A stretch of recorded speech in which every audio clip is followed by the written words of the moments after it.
Alors, bonsoir aussi au neveu, Monsieur Jean-Jacques Znati. Ah, Baruch il est là? Haba Beshem Hashem. Erev Tov. Alors aujourd'hui, on va étudier la Gemara. Avant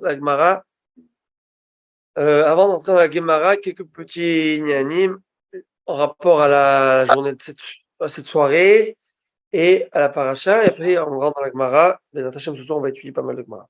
Alors, il faut savoir que ce soir, on rentre dans la Iloula de Rav Ovadia Yosef. Rav Ovadia Yosef, Zecher Tzadik le Kadosh Livracha, il est décédé le 3 Marcheshvan, ça fait 9 ans.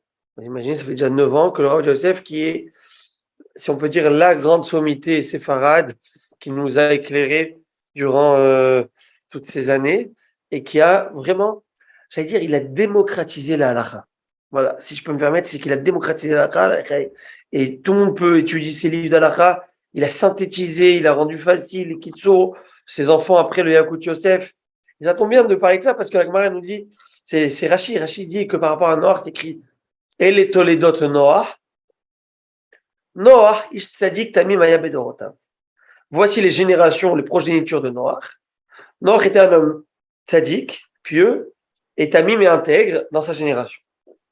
Alors Rachid, sur ce, je pose une question, il s'interroge, je ne comprends pas. Tu viens de me dire, voici les générations de Noach, donc j'attends que tu me dises ses enfants, Shem, Ham, Yafet. C'est pas ça que la Torah nous dit. Voici les générations de Noach. Noach était un homme pieux et un homme intègre. Ben, ça, si tu me parles de Noach, tu ne me parles pas de ses progénitures. Réponse des Chachamim, c'est que les vraies progénitures de l'homme, c'est-à-dire quoi, les progénitures qui resteront ad vitam aeternam, c'est ses qualités et ses mitzvot qu'il a fait. C'est ça, ce qui va lui rester. Mais non, mais Vadaï, que les enfants qu'il a mis au monde, c'est les mitzvot et les qualités qu'il va leur transmettre, c'est ça qui leur transmet, c'est ça qu'un héritage qui est éternel. Voilà. Autre chose, de fait qu'on a parlé de Noach, alors petite parenthèse, Rachid te dit, comme on a parlé de Noach, alors Zecher Tzadik, Livracha. Vous savez, on écrit partout lorsqu'on parle de quelqu'un pieux qui est décédé, on dit Zatzal. Zatzal, c'est quoi Zatzal? C'est Zecher Tzadik Livracha. Ça veut dire que le Zecher du Tzadik soit. Comment? Alors, pour un tzaddik, on dit Zecher Tzadik Livracha. C'est-à-dire que le Zecher du Tzadik, le mémoire du tzaddik, soit pour une bénédiction. C'est-à-dire quoi pour une bénédiction? Quoi, une bénédiction pour lui? Non, une bénédiction pour nous. C'est-à-dire que nous apprenons de ses qualités à lui. Et donc aujourd'hui, lorsqu'on rappelle le tzaddik, bien sûr, ça va être un mérite pour lui, parce que lorsqu'on s'inspire de ses qualités et de ses vertus, automatiquement, ça va être un mérite aussi pour lui. Mais cette idée-là que, et comme Ramam il dit, vous savez, lorsqu'on parle, on parle des qualités d'un tzaddik, on parle d'un Tamid Chacham, on parle de ce soir de Rav Ovadia Yosef, qui a, comme j'ai dit, changé le panorama de la halakha dans le monde. Vraiment. Vraiment, c'est exceptionnel ce qu'il a fait. Je vous raconterai 2-3 anecdotes à son sujet. Mais on ne peut pas étudier aujourd'hui la halakha sans passer par les décisions halachiques du Rav Ovadia Yosef, et qui lui a aussi, à part changer, comme j'ai dit, la structure de la halakha, pas changé, mais on va dire qu'il a modernisé, démocratisé cela. Il a aussi rendu la vie facile à beaucoup de personnes parce qu'il a toujours été dans l'orientation de manière générale, et majoritairement dans une orientation qui est très soft. Très soft. Et comme Chachamim nous disent, d'interdire, c'est facile. Mais de trouver la faille ou permettre, c'est ça la difficulté. Vous savez, c'est un petit peu comme l'Avdil, à des années-lumière, mais comme la différence entre un comptable et un expert comptable. C'est qu'un comptable, bon, il va te faire tout ce qui va être habituel. Mais l'expert comptable, c'est celui qui va savoir trouver où est la faille pour pouvoir te faire une fraude fiscale cachère, vous voyez, sans problème.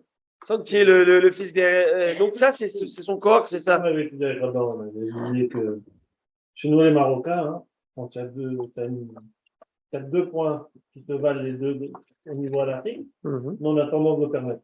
Oui, ça dépend. Là, on va voir. Ça dépend. Mais bien sûr, encore une fois, et permettre, ça ne veut pas dire que on est là et on est cool et dans le sens où on est permis dans le sens où tu sais quoi on va pas être. Non, c'est vraiment permis parce que ça va être basé sur une thèse halachique bien claire. Et donc la force, c'est d'aller trouver, comme la Gemara dit, quoi des terradifs. La force de la permission, quand elle est bien basée, eh ben ça montre une force de cette personne. C'est parce qu'interdire, c'est facile, on peut toujours interdire.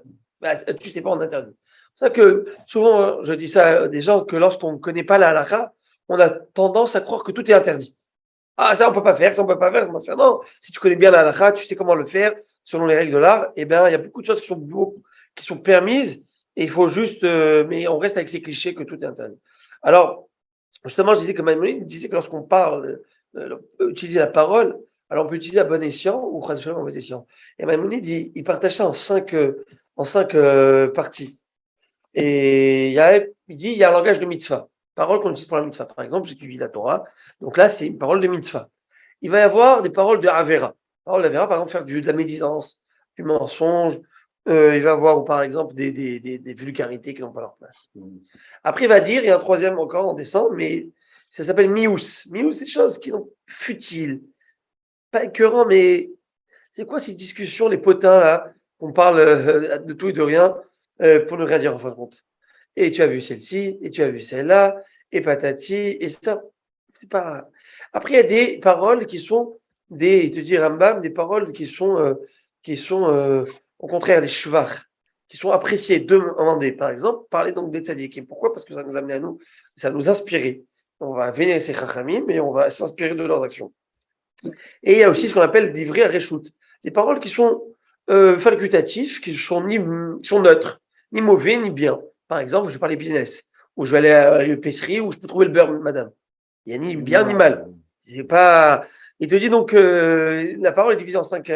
Et donc parler des chachamim, ça rentre dans le shevar, dans la louange, quelque chose qui est apprécié, qui est demandé et qui est complimenté de parler de ça. Alors parlons de Rav Yosef. Alors j'ai une histoire qui m'avait toujours m'avait surpris. C'est lorsque Rav Yosef il avait terminé un shiur. Vous savez que Rav Yosef, sa mémoire était phénoménale. Une fois, il y avait, j'ai oublié quel député donc israélien qui est rentré dans son bureau, il a dit, on me dit sur vous que vous connaissez ces livres. Donc il y avait des centaines, des milliers de livres, vous connaissez son bureau. Je ne sais pas, il n'a pas commencé à se glorifier, donc il a dit, pas mettez, donc il est parti, il a pris l'escabeau, il monte, il prend un petit livre, vous savez, le livre qui est, attends un instant, exactement. La langue, c'est le pire et la meilleure des choses.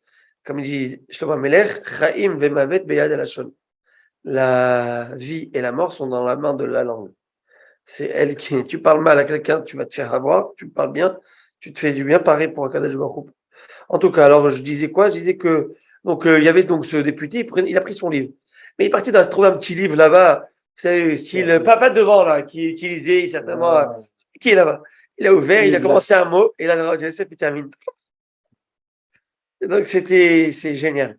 Alors une fois, sa tzadékette, sa femme, Rabbanit Margalit, elle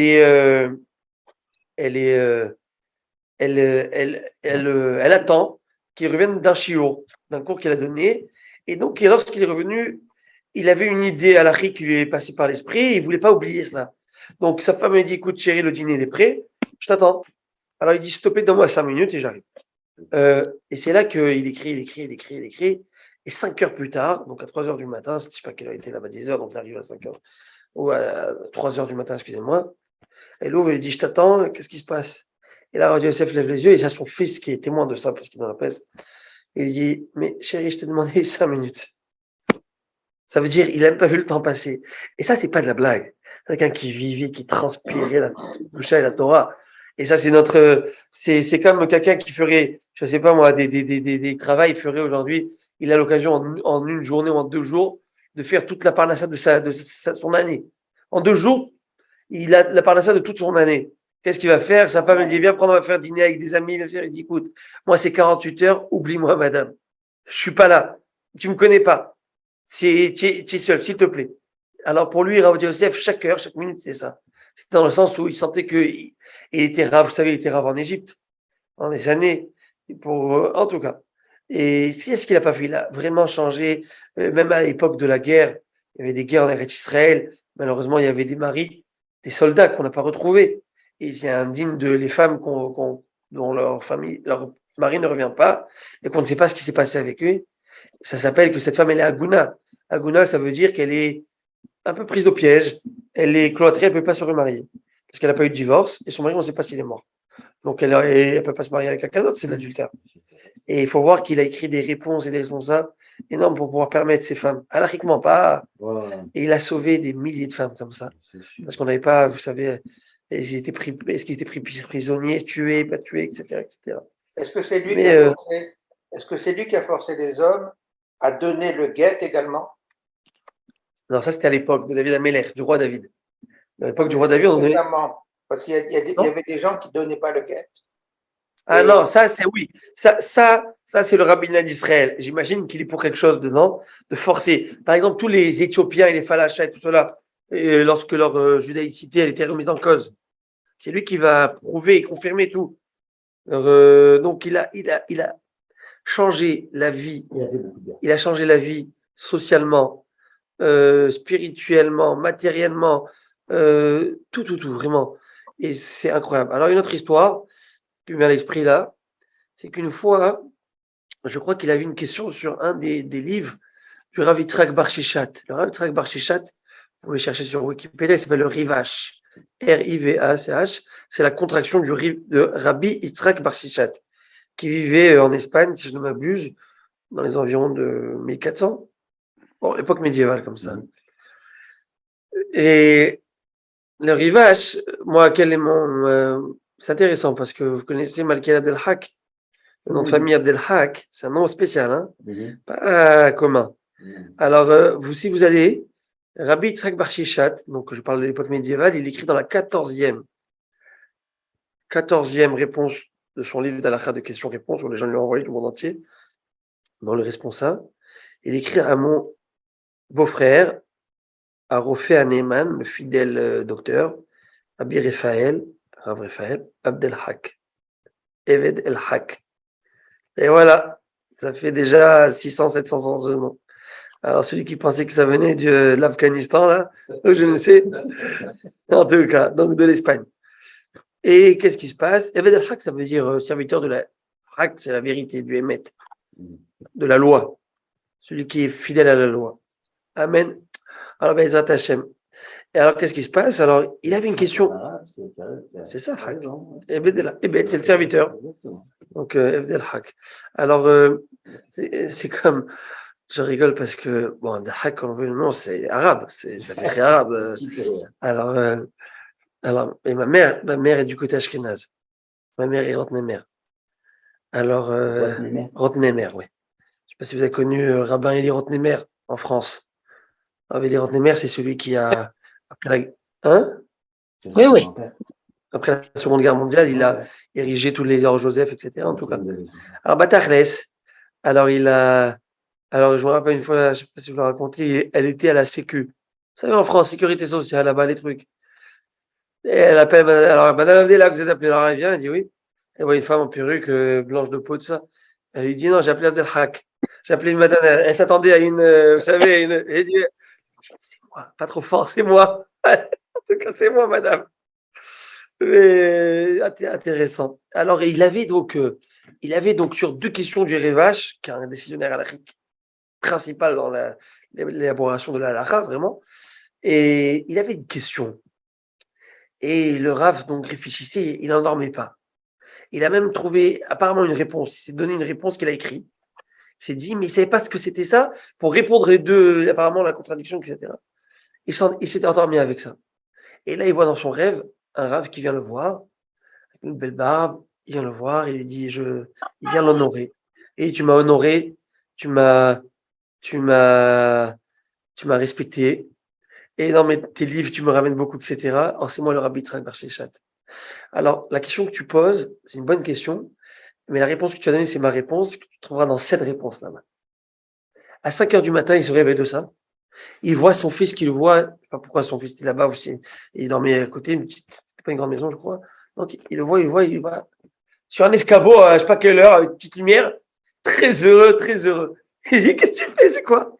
Il dit, voilà, le Rabbi Yitzhak Bar Shishat est venu m'indiquer l'adresse de la réponse et il a trouvé dans la réponse qu'il a dit à l'endroit.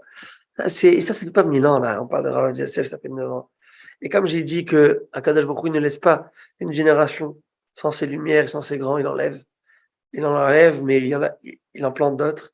Alors justement, j'avais envoyé l'autre fois à Harry sur WhatsApp la biographie de ce Rav Shlomo Yehuda Be'eri. Bon, il y en a des milliers, pas des milliers, il y en a quelques-uns, comme ça. Mais le Yenouka, celui qui a 32, 35 ans et qui connaît toute la Torah par cœur et qui est aujourd'hui une source exceptionnelle d'inspiration pour beaucoup de personnes. Alors, en parlant de ça, combien il faut être inspiré, combien il faut s'inspirer de ces gens, c'est intéressant parce que eux, après 15, 20, 30, 40 ans, 50 ans d'études, tu te dis, Enaf, là, il prend la retraite, je sais pas, non? Et le rabbinat, le truc, non, il n'y a pas de retraite. Jusqu'au dernier jour de sa vie, il était avec sa Gemara, avec son étude, en train d'écrire. On retrouve qu'il est rentré à l'hôpital en rentrant à l'hôpital, dans son bureau, il y avait encore le stylo et le cahier ouvert où il écrivait ses responsables. Et il y a des livres qui ont été écrits après sa mort, de tout ce qu'il avait écrit encore en train d'écrire. Et lui, lorsqu'il est à l'hôpital, il comptait revenir pour continuer ses écrits. Vous comprenez? Donc, ça veut dire qu'il est, en fait, il est toujours dans cet esprit d'évolution, de progression, jamais s'arrêter. Ça n'existe pas de s'arrêter. Et ça, on l'apprend de la paracha de cette semaine, où lorsqu'on pense qu'on peut prendre la retraite, en termes spirituels, et même physique, il faut toujours avoir une occupation. On ne peut pas rien faire. Il faut avoir une occupation. Bravo, Ali. Hein? Bravo. Il faut toujours faire quelque chose.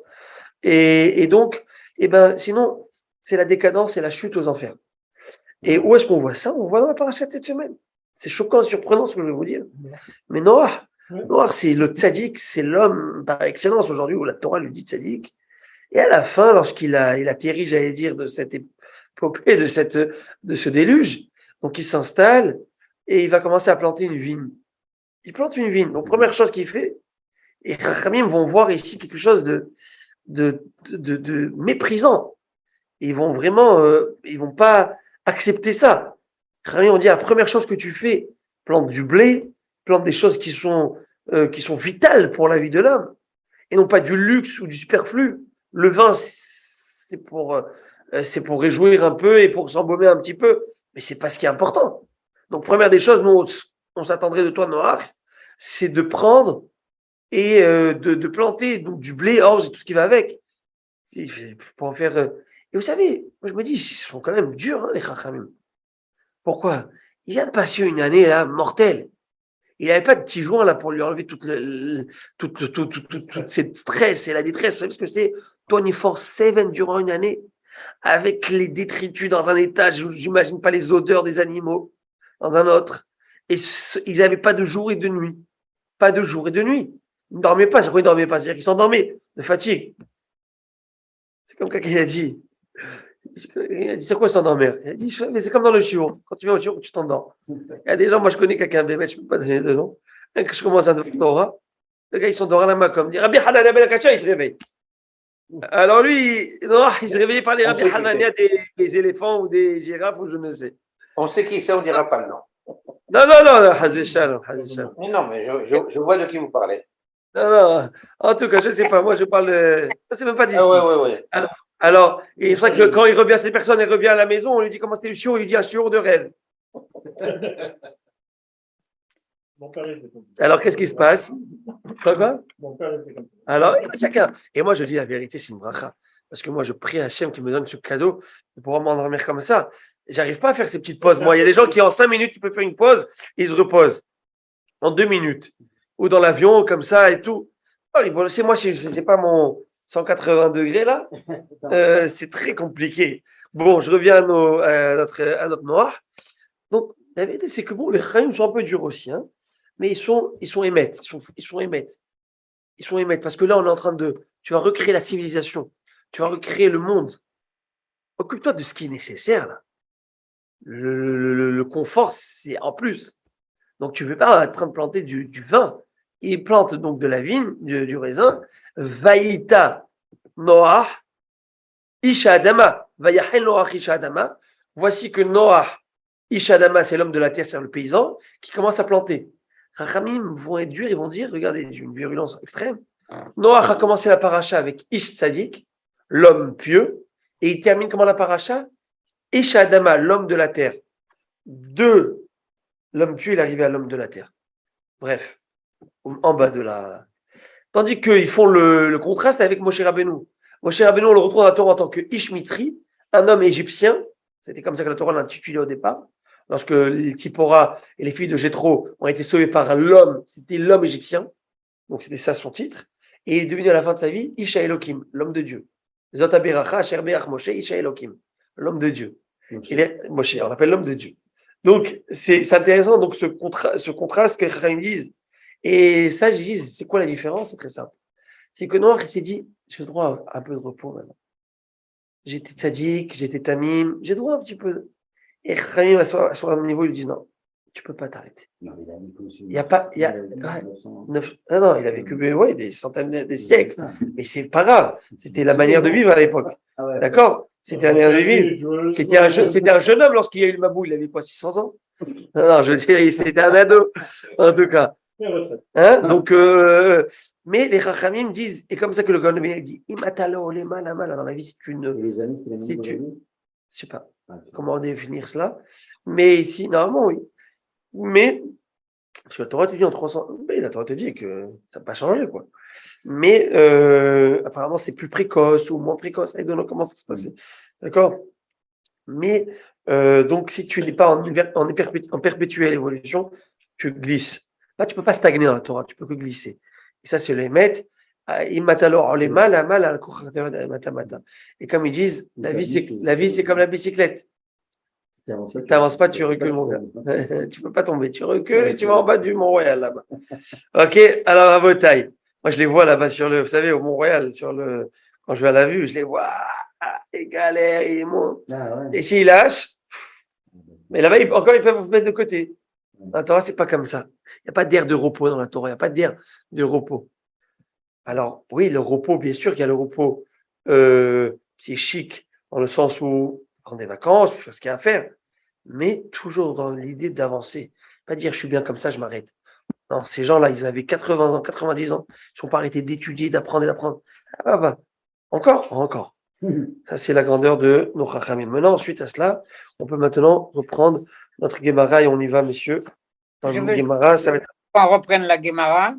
Ajouter, parce que c'est le 12e mois de mon Rav Abraham El-Haddad, qui est marié avec la cousine de ton père. Barjamila. C'est ce Shabbat, c'est le 12e mois. Il a fait un chidouche, un Dvar Torah qu'il a donné à Sarcelles, parce qu'on va le célébrer cette semaine à Sarcelles en grand. Et les Toldot Noach, ça fait combien? 58. Non, 501. Les Toldot. Ok. Les Toldot Noach, ça fait 501. Ok. Moshe et Yosef, ça fait Moshe 345 et 156. 501. 500. 501. C'est parce que Noach, c'est le Gilgul, Yosef Hatzadik, c'est avec Moshe Rabbeinu, les deux. Il a fallu les deux pour qu'il y ait le Gilgul et le Tikkun de Noach. Oui, monsieur Bromer. Hein? Monsieur Néry, vous avez pris la place de monsieur Brunner.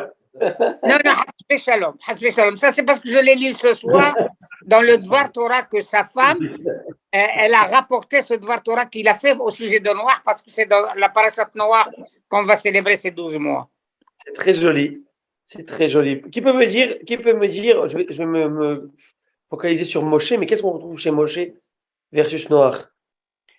Eh bien, tous les deux, ils étaient emprisonnés. Moshe Rabbeinu était emprisonné en Égypte. Oui, mais plus profondément, en fait, c'est en quoi c'est un tikkun? Vous avez dit tikkun, c'est une correction. On retrouve chez Moshe, chez Noach. Alors, vous savez quoi? Je vais aller plus loin parce que vous m'avez un peu chauffé là. Okay, on est Rabbi Moshe. Allez. Et il ne faut pas oublier que Rabbi Moshe Deri aussi. Rabbi Moïse. אני לא רבי, אני איש פשוט, איש עמי. En tout cas, alors qu'est-ce qui se passe, Tzadik? Alors, ce qui se passe, c'est comme ça. C'est que Moshe, il a fait le tikkun de Noach dans quel sens? C'est la correction qui, Chachamim ont été encore durs sur Noach. On va voir qu'il y a des moments assez durs. C'est on dit, Noach, Dieu va lui parler. Il va dire, écoute, moi, je vais détruire cette civilisation. L'histoire, ça marche plus là avec eux. Donc on va rentrer dans la Teva, tu l'as construit pendant 120 ans, il va la construire.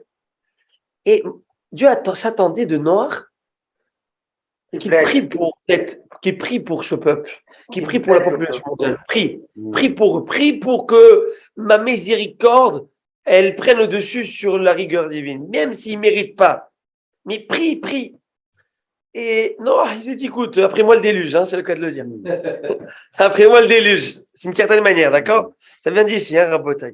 Ça vient d'ici, tout vient d'ici. Après, donc, et ça n'a pas plu aux yeux du bon Dieu. C'est intéressant. Il s'attendait. Bon. Et là, qu'est-ce qui se passe? Dieu vient te dire. Non, ouais, mais non, tu peux pas rester. Maintenant, Rabotai, on avance. Moshe Rabbeinu, c'est l'extrême. Il dit à Dieu, après la faute du veau d'or, si tu ne pardonnes pas à ce peuple, efface-moi de ta Torah. Et regardez Rabotai dans les mots, là je vous fais éclater, là c'est pour maintenant, c'est de folie. Vim Aïn. Et si tu ne veux pas, Mehenina Mesifrecha, efface-moi de ta Torah. Meheni, c'est Noach, les eaux de Noach. Sinon, à quoi je sers? Je suis comme à l'époque de Noach. Mecheni, ça veut dire même Yod Noach. C'est les eaux de Noach. Et Mecheni veut dire efface-moi. Il dit à quoi ça me sert? Tu m'as ramené ici pour arranger, j'arrange. Hein? C'est bon par Rabbi Moshe? Ça, Très bon. Ça, c'est 1 milliard, ouais. Là, c'est 1 milliard. Ça, c'est 1 milliard à Botaï. Et on partage hein? Mais il faut que tu prennes note. Moi, j'attends que tu prennes note. Moi, je suis j'amène l'iPhone pour prendre note. Ok, Rabotai, mais non, prends les notes normales, ça tu peux le dire à la table de Shabbat. Ok. Maintenant, qu'est-ce qui se passe? Ça, c'est le corps de Moshe Rabbeinu.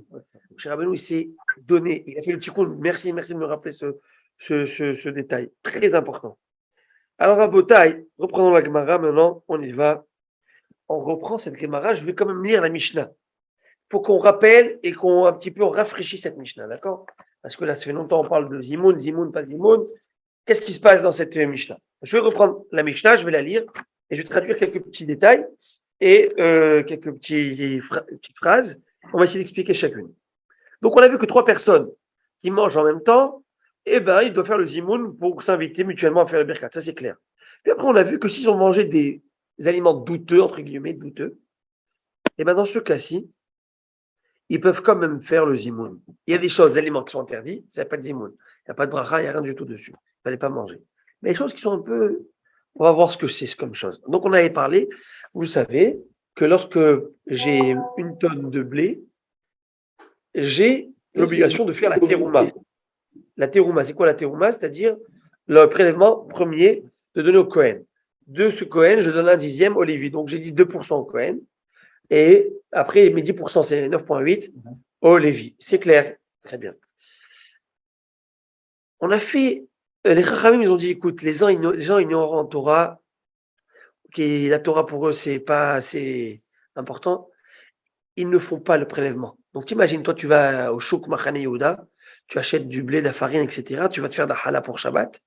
Et ta challah, elle s'appelle Tevel. Tevel, ça veut dire qu'il y a de la terouma et du rol mélangé. Ça, celui qui mange ça, c'est la mort céleste. C'est très grave. Bon. Alors, qu'est-ce qu'il dit? Les Chachamim disent, même si tu achètes d'un ignorant en Torah, cette récolte là que tu vas acheter, ces produits, ça s'appelle de maï. De maï, ça veut dire quoi en français? What is it? What is it? C'est quoi cette chose? C'est quoi la nature? Est-ce qu'on a fait le prélèvement? On n'a pas fait, on ne sait pas. Alors les Chachamim disent prélève. Par contre, prélève-le. Il faut le prélever.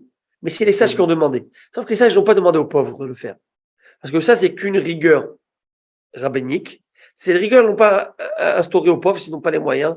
Ils vont encore prélever. Qu'est-ce qu'il leur reste, miskinim, cela? C'est clair? Très bien. Suite à ça, il nous dit, par rapport à la Mishnah, qui nous dit, si on a mangé ensemble, imagine, on a mangé, toi et moi, on a mangé du pain, et après, ma femme vient et me dit, oh, c'était du maï, on n'a pas prélevé. Donc, on a mangé quelque chose qui est interdit. Alors, je fais zimoun, je fais pas zimoun. Réponse, c'est interdit, mais toléré. C'est quoi toléré? Étant donné, la Gemara nous dit que si tu deviens pauvre, Hazve Shalom, tu aurais pu manger ça, donc potentiellement, c'est pas interdit. La Gemara dit, mais j'ai pas envie de devenir pauvre. C'est quoi potentiellement? Tu peux abandonner tous tes biens à cette seconde-là. Et à cette seconde-là, juridiquement, tu n'as plus le bien. Donc, par rapport à ça, on appelle que tu n'as pas fait un interdit. Vous voyez? C'est pas comme du porc. Mais est-ce qu'aujourd'hui, on est obligé d'enlever le 10% ou on peut enlever un morceau? Aujourd'hui, tout fruit d'Eretz Israël obligé d'enlever 10%. Non, on n'enlève pas 10%. Parce qu'il n'y a pas, on donne pas on donne que la terouma et on enlève une portion qu'on enlève, une petite portion qu'on enlève une petite, on enlève quand même quelque chose d'assez conséquent dans le vin et tout ça. Oui.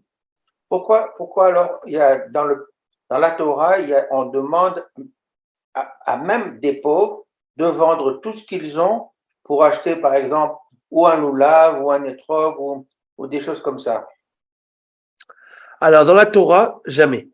Dans la Torah te demande de dépenser au maximum 1/5 de tes biens pour les mitzvot. Mais il n'est pas dit quelque part où vous devez vous forcer. Ah bon? Bravo. Pas dans les mitzvot de la Torah, c'est intéressant. C'est dans les mitzvot des Chachamim. Les Chachamim te disent, par exemple, pour Hanouka, fais ce que tu as à faire, mais tu dois avoir une bougie. Ça veut dire que dans ces mitzvot, il y a ici une idée d'espoir. Vous comprenez? Il y a une idée d'espoir dans ces mitzvot. C'est aussi l'espoir pour cet homme. Donc les Chachamim poussent cet homme au maximum pour lui dire que, à la lueur de cette lumière, il va avoir de bonnes choses. C'est pas du sadisme là, c'est qu'il y a une ségoula dans ces choses qui vont être, qui douchent, etc. On voit. Mais bravo, vous faites bien de le rappeler. Merci en tout cas. Mais si quelqu'un n'a pas les moyens, il devra hypothéquer sa maison pour eux. Non, dans le là, vous imaginez? Mais bon, de toute façon aujourd'hui, mais c'est vrai. Vous avez vu comment c'est intéressant ce que vous avez dit. Et la Gemara va dire que voilà, 1/5 de tes biens. Il ne faut pas que tu vendes ta maison, tu vas perdre toi, tu vas faire quoi? Quoique il y a des gens qui ont fait ça. Mais ça, c'est des amoureux de deux. On raconte comme ça. Une histoire que j'ai écoutée. Écoutez l'histoire, écoutez l'histoire. Une histoire, je vous raconte. Histoire de. Écoute ça, Harry. C'est incroyable. Que vous avez entendu parler, voilà. Vous connaissez Rabbi Nachman de Breslev? Oui. Entendu parler du Rabbi Nachman. Son élève, c'est Rabbi Nathan. Rabbi Nathan de Breslev, c'est celui qui a écrit des livres qui s'appellent l'Écouté Moharan. Il a écrit l'Écouté à la Chote. C'est l'élève par excellence du Rabbi Nachman de Breslev. Alors, c'est une histoire que j'ai écoutée. Je ne sais pas si elle est vraie, authentique, mais je vous la raconte. Elle était cute. J'ai dit, allez, je l'écoute. Et je la raconte. Elle dit que un jour, Rabbi Nathan, il prend un étrog d'un vendeur. Très beau étrog, joli. Bon, bien. Un étrog. Et il est parti. Il a dit au vendeur, écoute-moi, je vais voir mon rabbi. Il dit que c'est bien, j'achète. Le rabbi prend l'étrog. Il le voit. Ouais, sympa. C'est cachère. Bon, il va voir le vendeur. Il dit alors qu'est-ce qu'il a dit le rabbi? Il dit c'est cachère. Ok, donne-moi 20 balles, $20. Ok. Il lui donne le paye. Il ramène son étrog. Il est à la synagogue et le rabbi le voit. Il fait quel magnifique guidoule, comment il a poussé. Parfait ce truc. Oh, il lui fait vraiment les os. Alors il lui dit Rabbi, tu m'as dit cachère, bon, et il dit non, je t'explique. Si je t'avais dit qu'il est magnifique, l'autre il t'aurait arnaqué, parce qu'il connaît combien tu es fou amoureux des mitzvot, et toi tu aurais été près devant ta maison. Alors je t'ai dit ça, pour ça je rabaisse tout. Je sais combien tu es fou amoureux d'un mitzvot. Il y a des gens qui sont fous amoureux à un point presque à s'enivrer. Comme on dit, le cœur a ses raisons que la raison ne connaît pas. Donc, vous savez, c'est un peu comme on raconte du Rav Kook. Connaissez le Rav Kook? Rav Kook, Jogabe parle beaucoup du Rav Kook. Lui, c'était l'amoureux de Eretz Israël. Un géant en Torah, on ne peut même pas en discuter. Mais lui, c'était, comme il disait le Hazoni sur lui, il était enivré d'Eretz Israël. C'est comme quand vous dites quelqu'un qui est fou amoureux d'une fille. Je commence à me dire fou amoureux d'une fille. Ok? Tu ne peux plus le raisonner, tu ne peux plus le parler. Tu essaies, tu lui dis, tu lui montres tout sur une feuille, ça va pas marcher avec toi. Il voit rien, l'amour rend aveugle et le mariage rend la vue. Donc la bataille. Non, je rigole ça. Hein. C'est une blague. C'est une blague. Alors donc quelqu'un qui lui il note les divrei Torah et lui il note les blagues. Vous avez vu M. Nati? Il note les divrei Torah et l'autre il note les blagues. Je ne raconte pas, c'est là ta femme, elle va t'interdire de venir au cours. Maintenant écoutez. Alors qu'est-ce qui se passe? Alors j'avance dans mes juste un petit détail comme ça. Un petit détail parce que là ça m'a. C'est quoi les 3 grandes fautes à l'époque du déluge, n'est-ce pas? C'est quoi la faute? Le vol. Ça, le vol, c'était le truc. Il y avait aussi la débauche. Oh là là, c'était du gros n'importe quoi. Et la Vodazara. Bravo, on n'a pas le C3. Vous remarquerez que donc leur sanction, la conséquence, c'était de l'eau chaude, brûlante, bouillante. Et ils sont morts du déluge. Et tout a été noyé, brûlé, ce que tu veux. Et c'était vraiment. Et tout a été éradiqué. depuis la base. Ce qui est intéressant, Même la méditation. ouais, tout, C'est pour ça qu'il est bouillant. ah ouais, non, tout. Et après, c'est intéressant, les poissons sont restés vivants. Alors, nous dit le Kliyakar, il dit, tiens, à faire remarquer quelque chose. Il dit, habituellement, le bon Dieu, il fait mida keneged mida. Mesure pour mesure. Ouais, donc pour- N'est-ce pas? C'est-à-dire que je t'envoie une sanction par rapport. Il dit, mais on s'attendrait, donc ces trois choses différentes, trois délits, infractions graves et capitales différents, on s'attendrait à trois sanctions différentes. On dirait que tout ça, ça a été mis dans le même bain. L'eau. Quelle est l'idée? Pourquoi spécialement là-bas?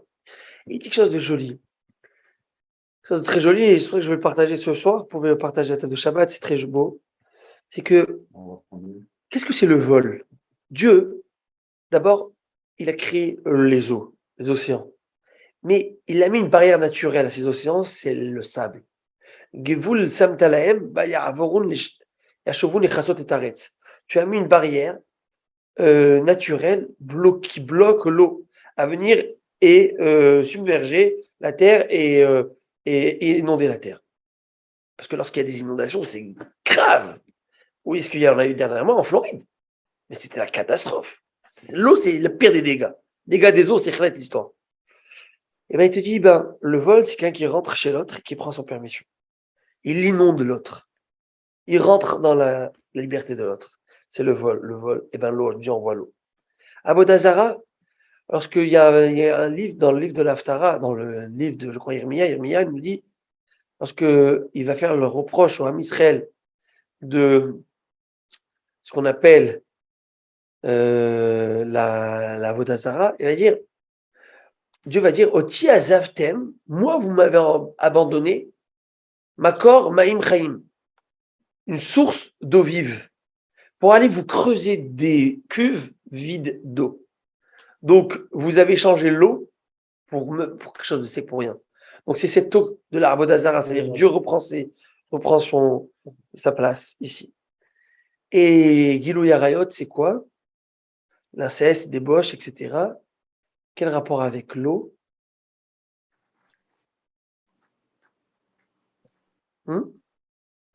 Quel rapport avec l'eau? L'eau purificatrice pour les femmes ou pour la sota ou je sais pas quoi, non, ça va pas bien.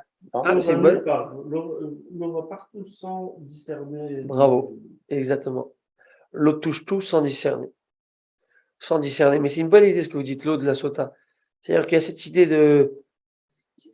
Vous savez, on dit. C'est intéressant parce que la naissance aussi se fait par les os. On brise les os. C'est intéressant. La naissance et la destruction, hein? Parce que, en fait, la création de tous ces fœtus qui est interdit de débauche. Mais j'ai oublié, il faut que je retrouve. Mais ça doit être ça l'idée. En tout cas, ça m'est échappé maintenant. La Torah représente l'eau. On envahit, Bravo, oui. On envahit l'autre par l'autre. Bah, tu envahis l'autre, bah, c'est comme l'eau qui a envahi, endroit où il n'aurait pas dû être. Vous savez, je me rappelle, ça c'est mon père qui m'avait dit, c'était tellement fort, je me rappelle, c'était en 2004, parce qu'il y avait le tsunami en Thaïlande, je l'avais dit ça aussi au Chiro. Rappelez le tsunami en Thaïlande, Sri Lanka? Oui. C'était la catastrophe ça. Ça fait très longtemps. Mais n'oubliez pas que le site touristique sexuel au monde, premier site touristique, c'est Thaïlande. Premier, allez sur Internet, vous allez voir. Tous les transsexuels et tous les trucs Les là-bas. lieux de débauche, oui, oui. C'est les débauches. Les gens qui vont là-bas, c'est pas que pour surfer, hein. Pour la hausse, oui. Quoi? Alors c'est la débauche. Et ben le bon Dieu il dit, tu sais pas te mettre des limites. Et ben je vais plus en mettre les limites naturelles que j'ai mis dans le monde. Et pareil, dans tous ces endroits, Dieu, il n'y a pas de fortuit. Alors tu vas me dire, ouais, c'est climatique, les plaques tectoniques, séismes et patati patata. Alors le bon Dieu, il envoie à tout. Et bien sûr, tout. Mais tout tornade. Tout ce qui se passe. Ils ont le feu. Tout le feu, mais tout, il y a des raisons. Quoi, ça vient comme ça? Ils n'ont pas d'eau en Californie. Et alors, ouais, tu peux tout expliquer. Tu peux tout expliquer. Et c'est ça la force. À Bothaï, n'oubliez pas une chose. La force de Dieu, c'est que tout se fasse par la voie naturelle des choses. Explique tout par la nature. Tu veux ne pas croire en Dieu, explique. Ça s'appelle mère nature. C'est comme ça. Et tu as tout raison. Dame nature, mais est-ce que tu veux? Mais, bien sûr, et le feu. Il y a tout ce qu'il faut. Dans la nature, le Talmud, tu vas tout trouver. Tout trouver.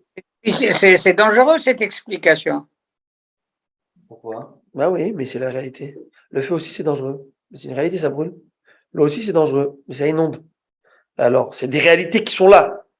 De croire que par hasard, le bon Dieu il s'est trompé. Oh zut, j'ai inondé là-bas. Oh, mince alors. Celui-là, il vient de perdre son business. Ça fait 40 ans qu'il travaille. Oh là, lui, il vient de mourir par noyade. Je viens de me tromper. N'oubliez pas ce que la Gemara nous dit dans le Sanhedrin, je crois, au Ktubot. Vous savez ce que la Gemara dit?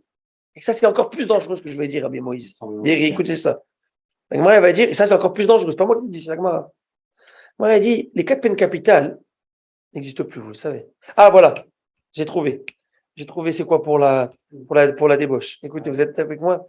Écoutez, la Gemara nous dit, les 4 peines capitales, strangulation, le feu, l'épée et la lapidation n'existent plus. Est-ce que le Sanhédrin peut? Il n'y a plus de Sanhédrin. Non. Ça n'existe pas. Ça n'existe plus. À l'époque de Beth Amikdash, ça existait. La Gemara dit, tu penses que ça n'existe plus? Oui, le tribunal ne va plus faire cela. Mais le bon Dieu, il a toujours les 4 peines capitales. Et que alechem, accident de voiture, dégringolade d'escalier, dégringolade des alpinistes, noyade, tourbillon dans la mer. Tout ça, c'est quoi? C'est exactement ce qui doit se passer, mais pas par la voie du tribunal, par la voie céleste. On m'a dit que c'est pas bien. Ici, à nous, mais nous, on n'a pas le droit d'interpréter. Moi, je n'ai pas le droit de juger, dire celui-là, wow, tu l'as fait des religieux, regarde ce qu'il a eu. Est-ce que nous, on peut juger? Mais on n'est rien. Ça saute. Mais on n'a pas le droit. Mais c'est sûr qu'il y a quelque chose. C'est sûr qu'il y a quelque chose. Et celui qui pense qu'il a la belle vie ici, parce qu'il se sent mieux que l'autre, parce que l'autre est mort de manière. Mais tu n'as rien compris. Ça, c'est aussi un passage de la Torah. Attention. La Gemara nous dit. Ah, je crois que c'est Rav. C'est Rav. Il faut que je retourne à la Gemara, j'ai oublié le nom. Je crois que c'était Rav ou. Il faut que je. Ravuna. Il a eu. Voilà, bravo. Il a eu un problème dans son vin qui a tourné, etc. En tout cas, il a eu un problème, un dégât et un dédommage et des pertes. Et l'autre, il s'était réjoui. Son frère, il a dit, je me suis réjoui parce que moi, je croyais que jusqu'à maintenant, le bon Dieu te paye ton Gan Eden ici.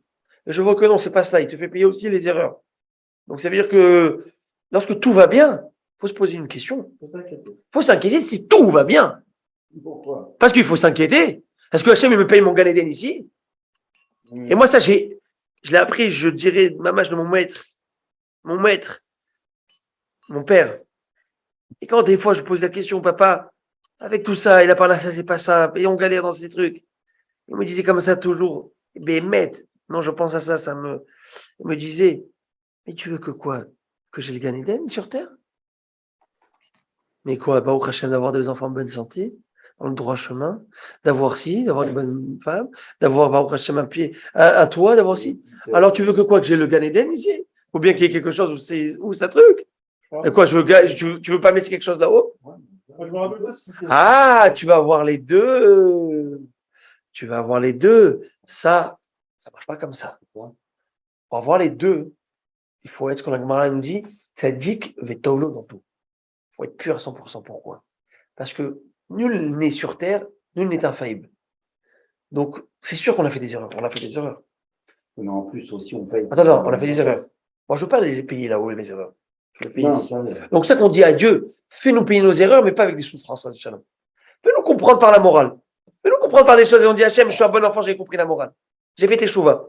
Donc, tu comprends? Donc, on demande à Hachem toujours, Hachem, s'il te plaît, envoie-nous. Notre réparation, elle va loin des sourires. On te demande jamais d'avoir des trucs comme ça. Des maladies ou des trucs. Non, on veut pas ça. On demande une réparation qu'on va venir de nous-mêmes. Ça va venir de nous-mêmes. Notre réveil va venir de nous-mêmes. Et des fois, Hachem t'envoie des chocs pour te réveiller. Mais il n'y a rien sans rien. Il n'y a rien sans rien. Ce qui arrive sur chaque chose qui arrive, que ça soit avec des collègues de travail, que ça soit avec des amis, des administrateurs, etc. Toute chose, Hachem, il t'envoie, il y a une raison qui va te faire il te remet. Et s'il t'a dit cette phrase qui t'a fait de la peine, pourquoi il t'a envoyé cela? Il t'a fait voir, le Baal Shem Tov, il te dit, Dieu ne t'envoie rien à voir s'il n'y a pas une raison pour que tu veux le voir. Ça s'appelle Ashgacha Pratit. Ça te réjouit ou pas te réjouit?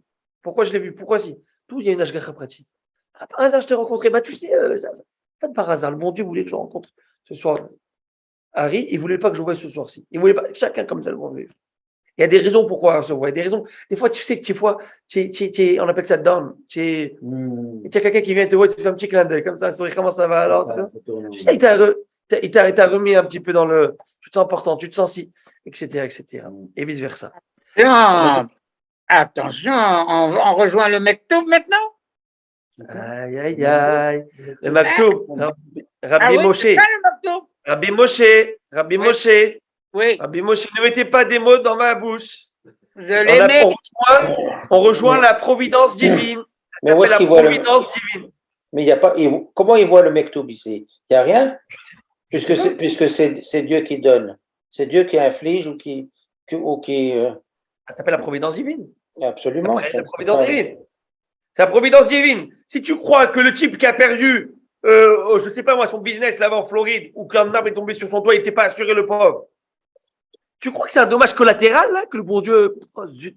Ah, je ne l'ai pas calculé ce Dupont. Mince, comment je vais faire maintenant pour m'en sortir? Tu vois que le bon Dieu, il est là-haut là. Il dit, mais tout est calculé au millimètre près. Lorsque l'or allait nous dans les guerres, les balles ils passent. Et ici, il faut autour des oreilles de l'or allait nous de nos soldats. C'est au millimètre près. Et le bon Dieu, il ne fait pas d'erreur. Mais nous, qui sommes-nous pour pouvoir juger? Akadosh Baruch Hu. Rien. On ne peut rien juger. On ne peut rien voir. On n'a pas de lunettes, je ne vois pas. Sans lunettes, je ne vois pas.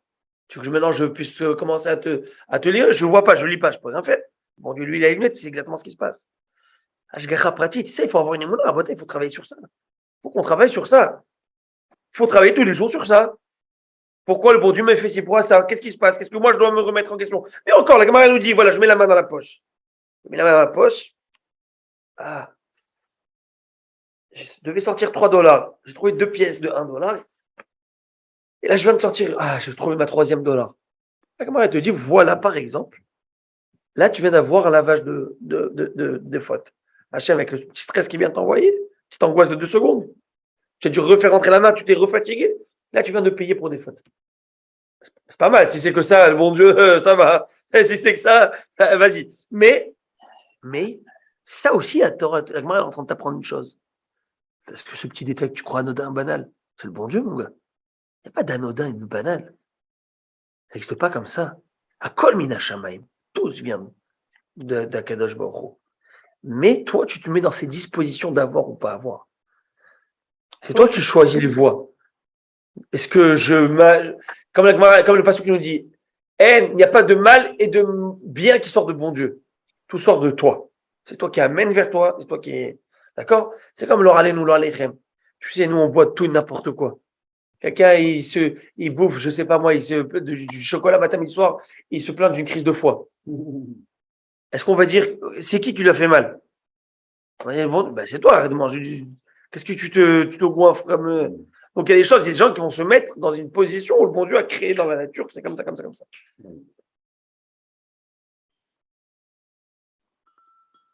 On avance, la Gemara. Je me suis arrêté pas proche, je suis rentré. Ah oui, alors maintenant j'arrive. À l'eau, à la débauche. Alors la débauche, une des 4 peines capitales, celui qui fait un crime, qui tue quelqu'un exprès, celui-là on le tue, guillotine, à l'épée. Mais celui qui trompe une femme, qui va avec une femme mariée, c'est quoi lui? C'est la strangulation, l'étouffement. Et aujourd'hui, l'étouffement, la Gemara dit, il n'existe plus, le Sanhedrin n'existe pas. La Gemara dit, c'est quoi? C'est quoi le substitut de l'étouffement? C'est quoi? Noyade. C'est ça le maboul. Le quoi? C'est ça le maboul, la noyade. La noyade. C'est ça le maboul. C'est ça que le Gliaka nous dit, pour ces 3 avérotes, l'eau a un dénominateur commun avec ces 3. Parce qu'aujourd'hui, il n'y a plus de tribunal qui juge. Il n'y a pas. Donc le bon Dieu, il envoie le. Non, ça veut dire que. Et c'est une capara. C'est une capara. Ça veut dire, bon, bah oui, c'est la même chose. C'est une capara. Vous savez qu'à l'époque du pas Rav Yosef, le Rav Yosef Karo, le Shulchan Aruch, vous savez que le Rav Yosef, c'est lui qui a redoré le blason du Shulchan Aruch pour les Sfaradim. Il a dit, nous, on va comme Maran. Maran, c'est qui? Rav Yosef, notre maître. Et à l'époque du Rav Yosef, du Rav Yosef Karo, à Tzfat, il n'a pas eu la vie facile. Lui, à 4 ans, il a quitté l'expulsion des Juifs d'Espagne. Il avait 4 ans. Parce qu'il est né en 88. 88. 92, il est parti en Turquie, à Erdin. Et de là-bas, après, il est parti à Tzfat à l'âge de 50 ans, 56, 50, en tout cas. Il est parti là-bas et ils avaient à cette époque décidé de reconstituer le Sanhédrin.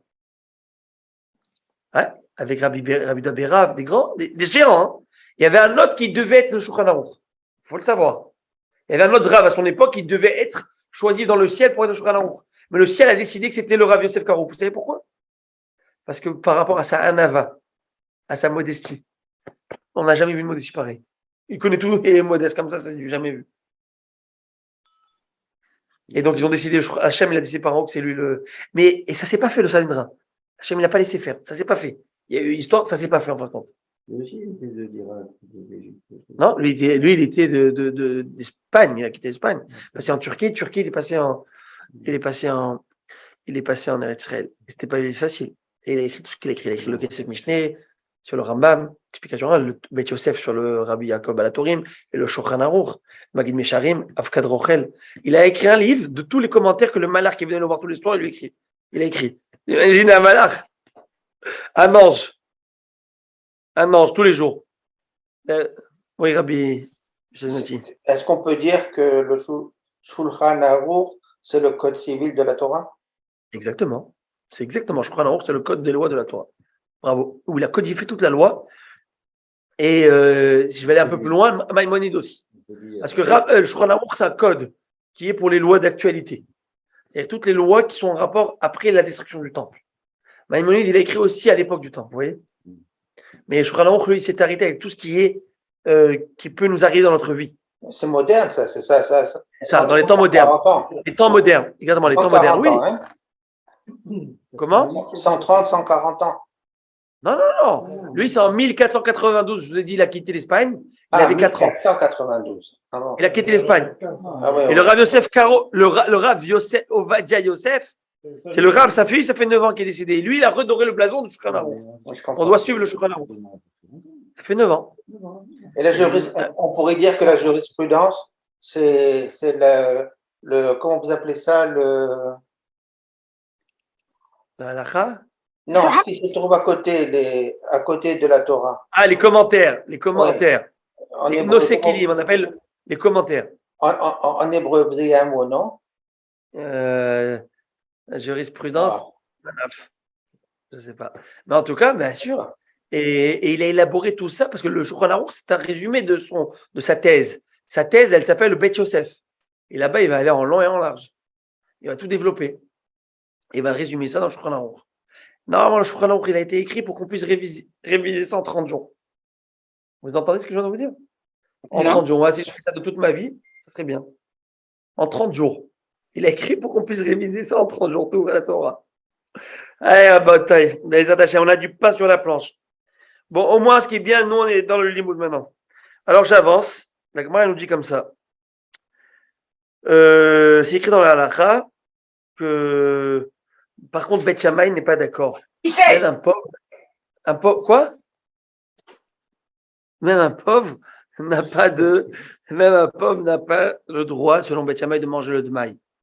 N'a pas le droit de manger le dmaï. Ok. Par exemple, à qui on peut donner le dmaï aussi, cette récolte-là qui est un peu douteuse? On a vu qu'on peut donner même un arsania. C'est quoi arsania? C'est un invité. En fait, c'est pas un invité, c'est, Rachid te dit, c'est l'armée.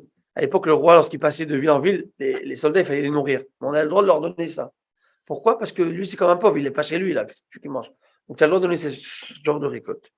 On avance. Prochain cas de figure, que si j'ai mangé un repas de cette récolte, it's not good. Mais je peux quand même faire le zimoud. Laquelle? Quelle est récolte douteuse? Maaser rishon chinitla turmato. Pshita lo tzricha ela shekdimo bashibolim, ve'ifrish mimenu turmat maaser, ve'lo ifrish mimenu turmat gdola. C'est incroyable. C'est quoi cette histoire? Un midrash. Maaser, hein? Non, je m'excuse. Je me cassais la tête pour trouver la correspondance de le midrash. Je pensais au midrash pour le midrash. La jurisprudence. Le midrash, ouais, c'est à peu près ça. À peu près? Non? Ouais, Tosfot. Ah, si. Mais. Non, ça n'a rien à voir, non? C'est pas là. Non. Ok. Mais c'est vrai que. Non, je vais vous dire c'est quoi. On appelle ça les shootim. Shootim. Shoot au singulier, shootim au pluriel, pas shoot. Shoot, c'est la contraction de Sheelot Vetshuvot. Question-réponse, les responsables. Les shootim, mais c'est là-bas qu'il y a tout. C'est comme ça que le Shulchan Aruch, il est parti chercher à droite, à gauche, les informations, c'est ça. et tout. Il a mis tout ça dans le. Et oui, il te dit voilà, ce cas de figure, des cas financiers, des cas de ci, les questions d'Allah. Par exemple, je parlais du rivage tout à l'heure, le Rabbi Tzrak Bashichat. Et voilà, dans mon tribunal est venu monsieur Jean-Claude et monsieur Jean-Pierre. Jean-Pierre, il dit ça, Jean-Claude, il dit ça, il était assis dans une affaire. Tac, tac, tac, tac, tac, comment l'Allah va le trancher? Comment là, si? Et donc, tu dis voilà ce que j'ai pensé, que c'est en rapport avec cette Gemara. Et voilà ma conclusion. Donc, lui, il prend ça. Il trouve que cette même conclusion, elle va par rapport à ça. Lui, il va ça. Lui, il y a un autre, il n'est pas d'accord avec ça. Ah, mais il n'est pas d'accord. Il retrouve. Il va selon la majorité. Le Shulchan Aruch se base sur 3 grands décisionnaires. Le Rif, Rabbi Tzrak El-Fassi. Le Rosh, Rabbeinu Asher, qui vivait en Allemagne, puis après il est parti en Espagne. Et le Rambam, le Maïmonide. Et donc, si 2 disent contre 1, il va selon les 2. Et vice-versa, vous avez compris. C'est à peu près ça l'idée. OK? Maintenant, s'il y a un abstention, il va chercher d'autres. Rachid, Tosfot, et tous les autres qu'il y a. OK? C'est à peu près ça. Alors, en gros, grosso modo, après, il y a des petites nuances. Alors, écoutez cette Gemara, je vous la laisse avec ça. Écoutez cette histoire. La Gemara nous dit ici, quelqu'un qui a mangé du maaser et rishon. Donc, maaser, ça veut dire la dîme qu'on donne aux Lévi, mais qu'on a prélevé la terouma. Dont on a prélevé la terouma. Alors, j'explique ce qui se passe. Moi, j'ai 1 tonne, ça veut dire 1000 kilos. Sur ces 1000 kilos, on va dire 100 kilos, on va être plus simple. 100 kilos. Sur mes 100 kilos, je donne 2%, je vous ai dit à qui? Au Cohen. Sur ça, j'en ai 98 kilos, je donne 9,8 au Lévi. Ça s'appelle Maaser Rishon. Maintenant, le Lévi, il a combien de kilos à lui? 9,8. Sur ces 9,8 kilos qu'il a, il doit donner lui aussi la terouma. Au Cohen. Donc, il donne 2% de ça. Le Cohen, il a 2. Ouais, il a 2. Il a 2. 2 de chaque côté, ok? Très bien, 2 de c'est dit, très bien. Mais, ça peut être d'autres Cohen, Jean-Pierre Cohen, d'autres déjà, pas au même Cohen, très bien. Maintenant, écoutez l'histoire de folie. Le Lévi, vous savez ce qu'il vient de faire? Il va dans les granges, avant même qu'on ait terminé ce qu'on appelle Miroir Hakiri, ça veut dire qu'on ait terminé à engranger. Pour être dans l'obligation de la terouma, il faut finaliser le tas. C'est quoi finaliser le tas? J'enlève les grains, je vanne, je bats, je mets tout. Dès que j'ai étalé, miroir hakiri, j'ai bien d'étaler, vous savez, dans le sac, je viens de tapoter là, le dernier truc, c'est-à-dire que je viens de terminer mon récolte, à ce moment-là, j'ai l'obligation de la terouma. Lui, le Lévi, il veut avoir 10% de 100 kilos, pas de 9,8 qui lui reste, de 98. Qu'est-ce qu'il va? Il va voir vite le propriétaire, il dit, tu sais quoi? Si tu veux gagner les 2%, donne-moi 10% directement. OK? Moi, je vais donner 2% au Cohen. Moi, après, je donnerai mes 2% au Cohen, c'est une chose. Et donnez-moi. Il a fait ça. C'est pas bien. Il a le fait, ça marche. Et j'ai plus besoin de donner au Cohen. Parce que quand est-ce que la Torah te dit que tu donnes au Cohen? Quand c'est passé par la case finissage du tas, et après Cohen, Lévi. Mais si le Lévi est venu prendre, il a, j'allais dire, brusqué le Cohen, il est venu prendre tant que c'était encore en épi. Si c'était plus en épi, c'est fini, mais tant que c'était en épi, il peut le donner. Et ça marche. Alors moi, je viens de manger quoi? Quand c'est en épi, c'est quoi la récolte? C'est pas grave, mais c'est à peu près. Il avait tout massé, il a fait, il dit, vas-y, donne-moi. C'est à peu près, ok? Il dit, c'est à peu près. Il a donné ça. Qu'est-ce qui se passe? Ce qui se passe, c'est que maintenant, moi, toi, Lévi, tu as tes 10 kilos ici, et tu as fait ta terouma, tu as donné au Cohen. Mais dedans, il n'y a pas eu la première terouma qui a été faite. Et je vais manger maintenant de cette récolte. Ça marche quand même. Ça marche. C'est ok. Hein? Ben, dis-moi, les Lévim devaient étudier. Mais ils ne travaillent pas. Il n'y avait pas de terre, il n'y avait pas de droit. Tout le monde leur donnait 10%, c'est énorme. Mais allô, mais c'est pas énorme, c'est des gars qui étudient. Tu as besoin de bien. Rambam, Harry, il est comme ça maintenant. Rambam, il écrit comme ça. Que le Shevet Lévi, c'était les Talmidei Chachamim. Si tu veux qu'ils travaillent, comment ils vont étudier? Comment tu veux qu'un Rav Yosef, il soit là, il existe? Mais il y a 200 permis, ils vont 10%, ils vont se trouver avec du blé pour. Mais non, c'est pas comme ça. C'est pas comme ça. Tu donnes 10% d'abord. Combien tu vas donner 10%? Et c'est pas terminé. C'est pas chaque année que tu as 10%, le Lévi. Il y a une année où ça change, ça va aux pauvres. 3e année, on donne plus au Lévi, on donne aux pauvres maintenant. Maintenant, c'est que les pauvres d'Israël. Vous avez compris? Donc, que les pauvres d'Israël. 2 ans Lévi, 1 an pauvre. 2 ans Lévi, habituellement, le Lévi, c'était aussi le pauvre. Mais c'était ça. Voilà. Alors, Rabotai, ça, c'est l'histoire. On a fait un peu de tout. J'espère que ça vous a plu. Veno Ahmad Sachen Bene Elokim Vadam. Je remercie Rabbi Moïse pour le Hidouche. Grâce à ça, on a entamé le chiffre. Pourquoi on n'a pas donné? Et je vous dis bravo à tous. Alors maintenant, dans les pépettes, dans l'argent, aussi, c'est mitzvah de donner 10%. Si vous pouvez, 20, c'est aussi bien. Et c'est écrit dans le Rav Moshe Feinstein, il rajoute pas que dans l'argent, dans le temps. Tu as du temps, donne-le à celui qui en a besoin un peu. Donne 10% de ton temps à des gens qui ont besoin. Alors donne-le un peu à ta femme, donne-le à tes enfants, c'est aussi bien. Ok. Alors, Rabotai, je Bien vous dit. embrasse. Bien. Shabbat shalom. J'aime cette fin. Merci, Rav. Kol tov.